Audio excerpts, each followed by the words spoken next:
네. 그 하지 정맥류들 중에 이제 불편한 증상을 만들거나 밖에 이렇게 울퉁불퉁 튀어나온 정맥류를 만드는 것은 대부분은 대복제 정맥이나 소복제 정맥이 문제가 생겨서 원래 피가 가던 심부 정맥에서 그 피부 쪽에 있는 대복제 정맥이나 소복제 정맥 쪽으로 피가 거꾸로 고여서 생기는 것이 하지 정맥류가 만들어지는 메커니즘입니다.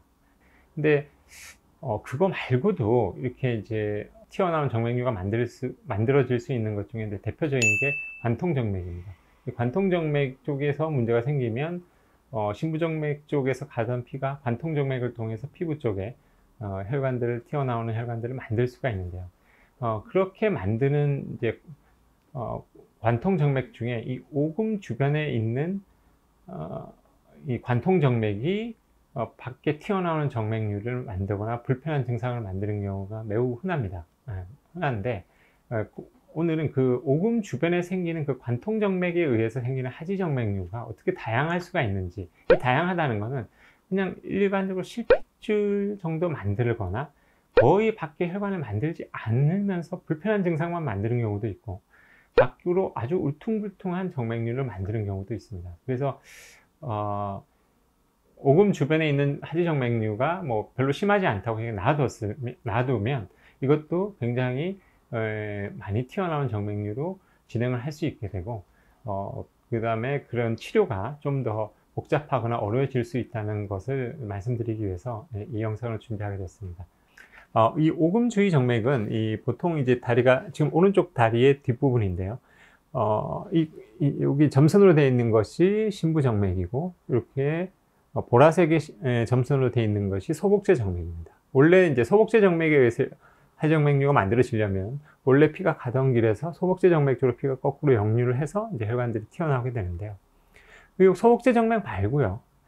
요렇게 소복제 정맥의 이 기시부에서 약간 외측으로, 그리고 약간 위쪽으로 위치하는 관통정맥이 있습니다. 그걸 이제 오금 주위 정맥이라고 그러는데, 이게 이제 소복제 정맥의 기시부라고 보면 그거보다 약간 외측 위쪽 부분에 관통정맥이 있습니다. 이쪽에서 이제 피가 마치 호수에 물이 흘러가는데 구멍이 하나 나면 분수가 올라오듯이 그쪽으로 피가 올라오면서 밖에다 혈관을 이렇게 만드는 경우입니다.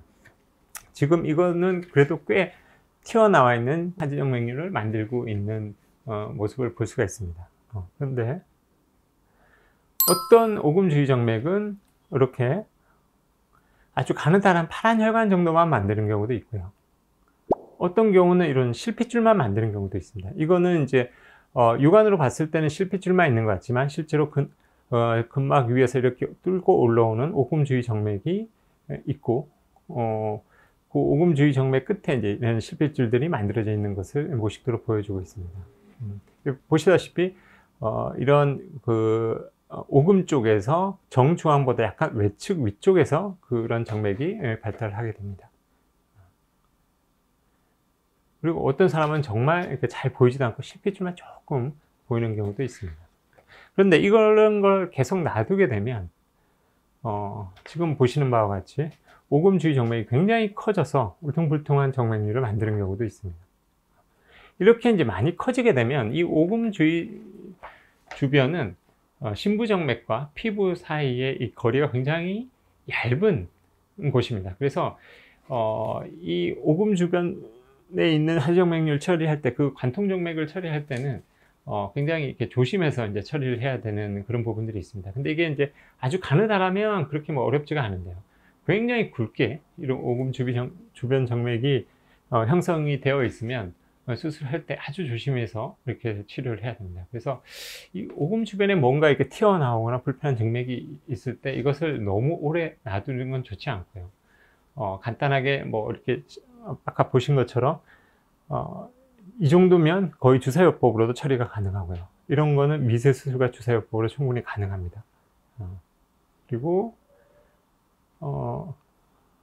이 정도 되더라도 거의 절개 없이도 이 정도 되는 하지정맥류는 미세 수술로 수술이 가능합니다. 그렇지만 이렇게 커져 버리게 되면 그때는 절개도 해야 되고 수술할 때 리스크도 굉장히 증가를 하게 됩니다. 그래서 너무 오금 주변에 어떤 하지정맥류가 있을 때는 너무 오래 놔두지 않고 빨리 처리를 하는 것이 훨씬 간단하게 처리할 수 있으므로, 혹시 이제 오금 주변에 이런 정맥들이 관찰이 되시는 분들이 있으면 치료를 너무 미루지 않는 것이 좋을 것 같습니다.